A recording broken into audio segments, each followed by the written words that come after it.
teman-temanku, kembali lagi dengan aku Mitra Winisari di channel Mitra Sari, Caraku Bercerita.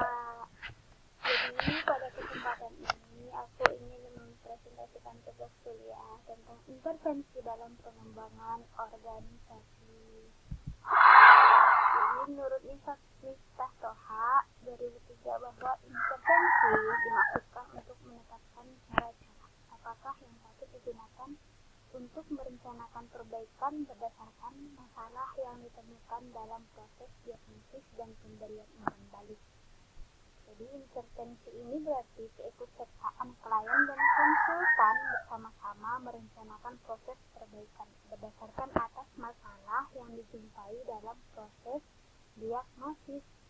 Kegiatan-kegiatan tersebut dimaksudkan dalam rangka menata dan memperbaiki kembali fungsi organisasi dalam memberikan kesempatan kepada anggota organisasi untuk bekerja dalam tim ataupun mereka mengelola satu tim serta memelihara organisasi agar tetap dapat berjalan dengan baik sesuai dengan tujuan organisasi tersebut.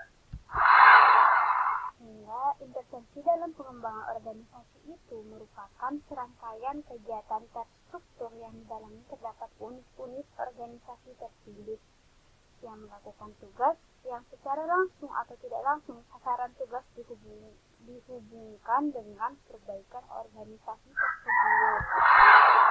Selanjutnya, ada 3 hal yang perlu dilakukan agar suatu intervensi dikatakan efektif. Yang pertama adalah informan yang benar adalah informasi yang nyata terjadi dalam organisasi. Selanjutnya, kebebasan memilih mempunyai kewenangan membuat keputusan terletak di tangan klien. Dan selanjutnya, keterkaitan di dalam adalah bahwa klien mempunyai tanggung jawab untuk tetap terikat pada pelaksanaan dari rencana atau keputusan yang telah dibuat.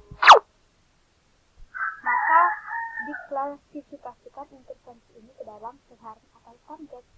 Yang pertama adalah human process intervention, yaitu intervensi proses manusia. Jadi pada metode ini fokusnya pada orang dalam organisasi dan proses melalui mana anggota organisasi mencapai tujuan organisasi, meliputi komunikasi, pemecahan masalah, pengambilan keputusan kelompok, dan kepemimpinan. Dengan demikian, intervensi ini merupakan proses manusia berkaitan dengan hubungan interpersonal dan dinamika kelompok tersebut. Jadi jenis intervensi dalam human process intervention yang pertama adalah proses consultation. Konsultasi proses ini berfokus pada hubungan interpersonal dan dinamika sosial yang terjadi dalam kelompok kerja.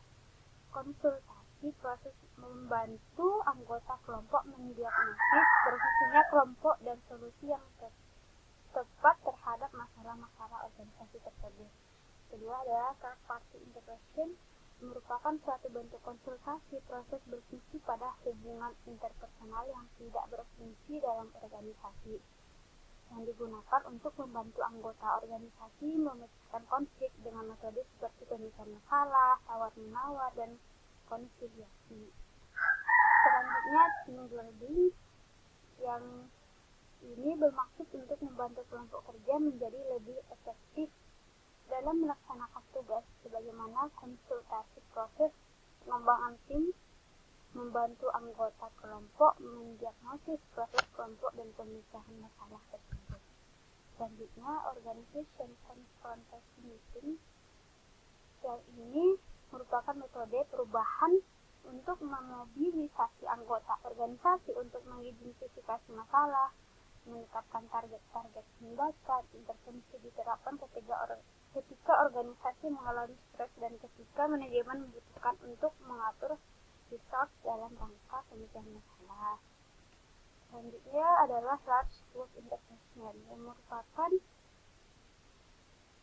intervensi yang melibatkan berbagai stakeholder dalam pertemuan besar, yaitu untuk memperjelas nilai-nilai yang dianggap penting, mengembangkan cara kerja baru, menyampaikan visi baru organisasi, atau untuk memecahkan masalah-masalah organisasi.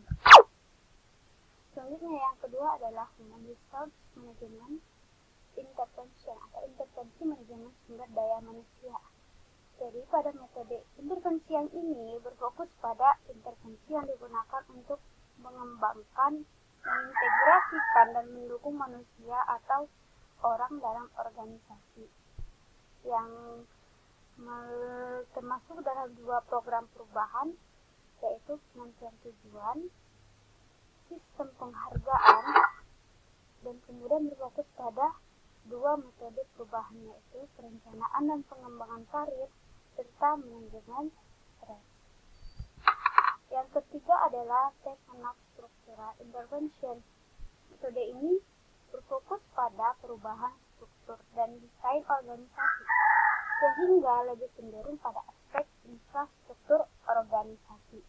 Metode perubahan ini menghasilkan peningkatan perhatian dalam pengembangan organisasi, terutama dalam penerangan masalah saat ini tentang produktivitas dan efektivitas dalam organisasi. Kemudian, hal itu termasuk dalam pendekatan kualitas kehidupan kerja serta metode untuk merancang organisasi kelompok dan pekerjaan.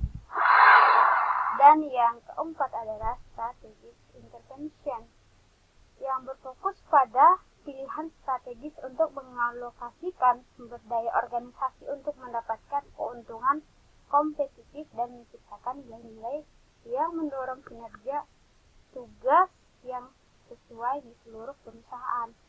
Strategi intervensi cenderung keseluruhan organisasi dan berusaha untuk membawa tentang kesesuaian antara strategi perusahaan, struktur, dan budaya dan lingkungan yang besar. Mungkin hanya itu yang bisa aku sampaikan. Terima kasih. Jangan lupa untuk komen di bawah ya. Kritik dan sarannya ditunggu. Assalamualaikum warahmatullahi wabarakatuh.